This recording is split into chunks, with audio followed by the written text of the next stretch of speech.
राम कथा कलयुग में मनुष्य के समस्त प्रकार के विकारों को दमन करने का कार्य करती है और ये क्रम बहुत ही धीरे से होता है। मनुष्य को पता नहीं चलता है।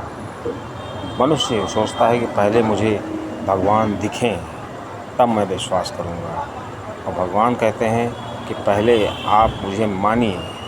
अगर कोई भगवान को मान लेता है तो धीरे धीरे वो जान भी लेता है, इसमें कोई शक नहीं है। और कलयुग में श्री राम जी का नाम भजन करने से ही मनुष्य का कल्याण हो जाता है।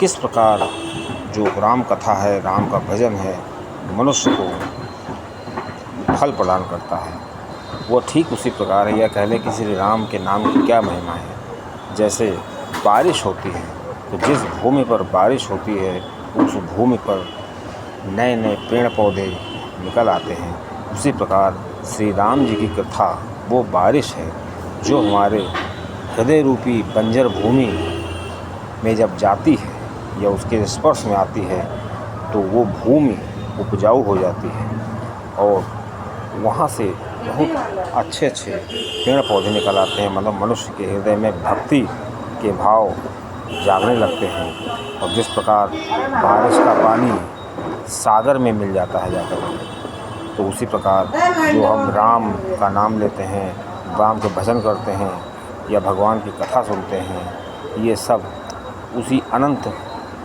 कोटि ब्रह्मांड नायक श्री भगवान में समा जाता है। श्री राम जी ने जो भी लीलाएं की, उन लीलाओं को श्री तुलसीदास जी ने श्री रामचरितमानस में बखूबी लिखा है, क्योंकि श्री शिव जी की प्रेरणा से इसको लिखा है। श्री तुलसीदास जी लिखते हैं कि श्री शिव जी स्वयं इसको अपने मनस चिन्महेश निज मानस राखा, पाई सुसमय शिवा शंखाखा।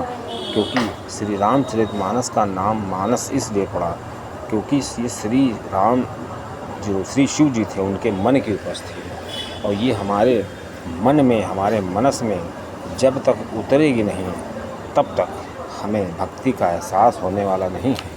और श्री रामचरितमानस हमारे मन में उतरे, उसके लिए बहुत ज़रूरी है कि हम इसका बार बार अध्ययन करें, बार बार श्रवण करें। जितनी बार हम श्रवण करेंगे हमारे जो विकार हैं वो धीरे धीरे नष्ट होने लगते हैं। श्री तुलसीदास जी ने लिखा है कि श्री शिव जी बाबा कहते हैं कि राम कथा किस तरह मनुष्य के विकारों का दमन करती है। जैसे राम कथा सुंदर बन कर तारी।